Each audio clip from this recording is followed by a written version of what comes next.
Hey guys, contrary to popular belief or unpopular belief, I didn't die. My camera died. I had to get a new one. I finally got it. But this is going to be just as much of a camera test as a video. Hopefully there'll be some decent content in it. Um, the thing I want to talk about is what I've kind of always called a visual window, and it's what's in my sight without me having to move my head or move my eyes. Say on this 10 ball right here, just straight in that pocket. Nice, easy shot. But if I get down on the shot at where that is, 4 inches off the bridge, I can see the cue ball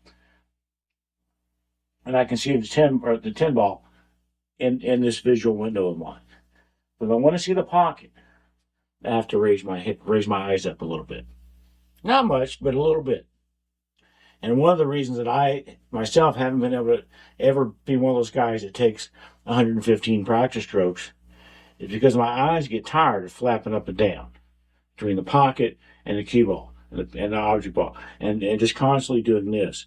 So that's one of the reasons, besides just concentration, that I haven't been able to take a bunch of practice strokes. Because some people are better at it than others. I've certainly noticed it more as I've gotten older that my eyes get tired sooner, than they used to.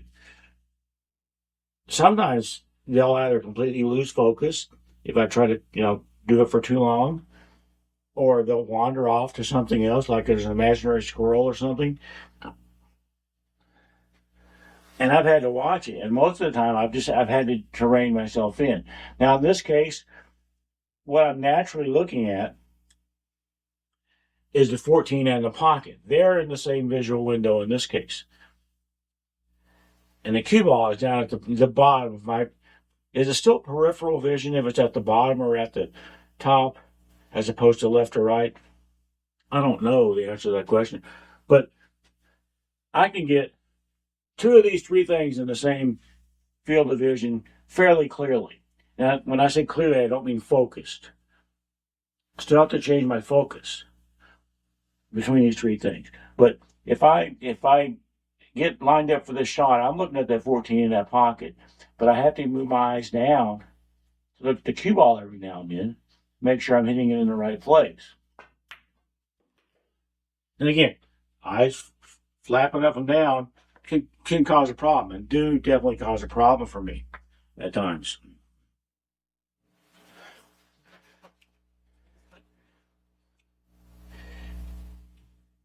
One of the things that I'm always saying is I like to be aware of what's going on with my own game and not just be going, oh, why'd you miss? Or why did your eyes lose focus? Or whatever. What is happening? Again, on this shot right here, this is the same deal as last time. I'm looking at the 5 and the pocket, and then having to glance down at the cue ball. It can be done, but it can't be done forever.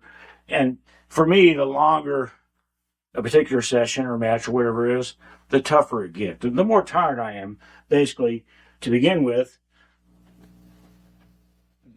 the more quickly my eyes are going to get tired. Actually, very few shots that I shoot where everything's in the same visual window. Very few. So this one, I'm back to the cue ball and the object ball, and then have me glance up to look at the pocket.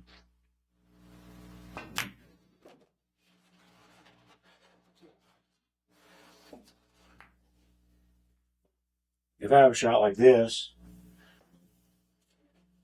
guess what? I don't have to move my eyes anymore. I don't have to move anything. They're all there. But there's actually very few. Maybe it's an age thing. As I get older, that visual window narrows. But even on a shot like this, if I'm tree topped and I have to jack up to make sure I don't foul, then all of a sudden I've changed to where that pocket is just up at the edge of my vision. I mean, the damn ball's 2 inches from the pocket. But if I want to look at the pocket, I still have to move my eyes. And I do want to look at the pocket just to make sure it's still where I think it is. When I was, first starting to learn how to play, and one of the things I was told was, hey, on longer shots, tougher shots, get down on the cue lower. And I was told to do that because it's a longer shot. It's a tougher shot. And you want to if you get down on the cue, touching the cue like a snooker player really close, then I can see that this cue is traveling along the shot line correctly.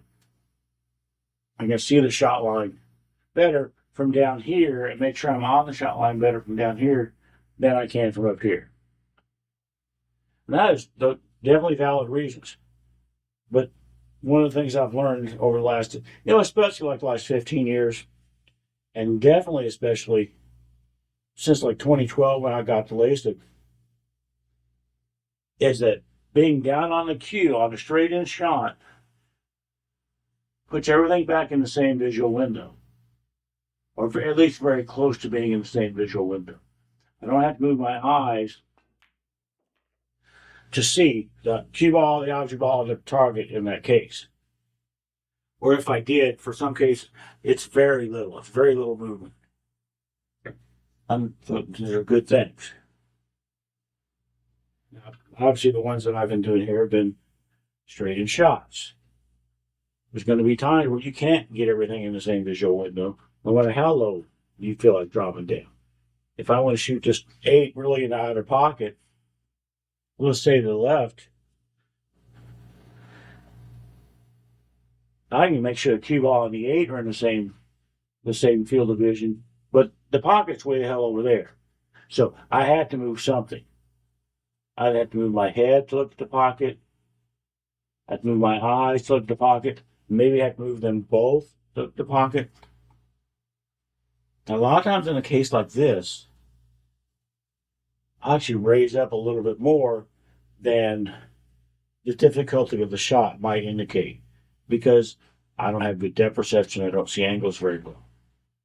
So I raise up a little bit more on a shot like this, partly so I can see this angle more clearly, and also partly because it doesn't seem like there's as much movement of my eyes or head to keep glancing over at that pocket as there is if I'm down here.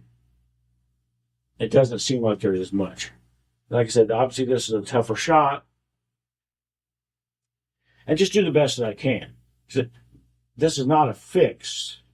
Oh, you get everything in the same visual window. You can do it on every shot, and you're never going to miss. Well, you're going to miss either way, but you can't get everything in the same visual window on every shot.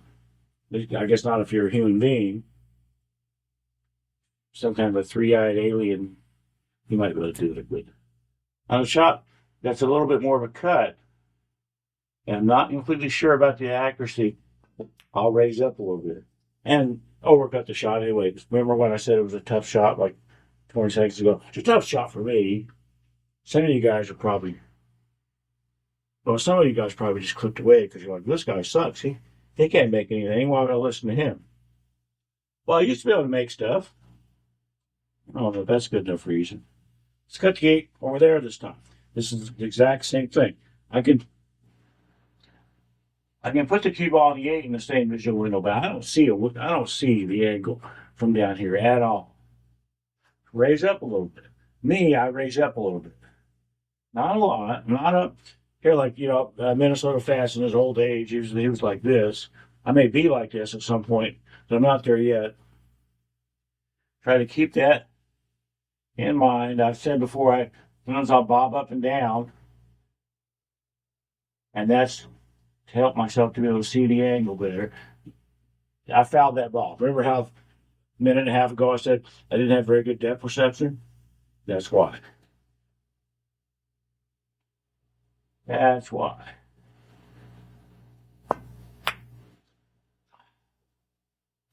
Anyway, That time I turned my head to watch the ball go in. It seems to me that given a choice between moving my eyes or moving my head in a shot like that, I am better off moving my head,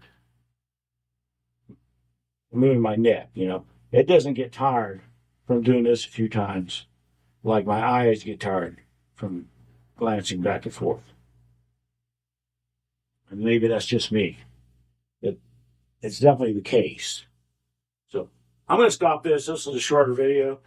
I really just want to make sure that the camera's working and the sound is okay and all that crap.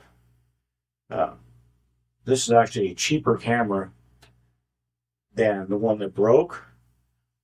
But it's got some features that the other one didn't have. I'm hoping that one of the features that it has is it doesn't crash all the time. At least for a while. I hope I at least get my money's worth out of it. The main thing I'm concerned about on this camera is the sound quality. It seemed to be a little bit low in the testing that I did yesterday when I got it. We're just going to have to find out. And it's a new remote, so I'll just have to fumble for the buttons. All right. Thanks, guys.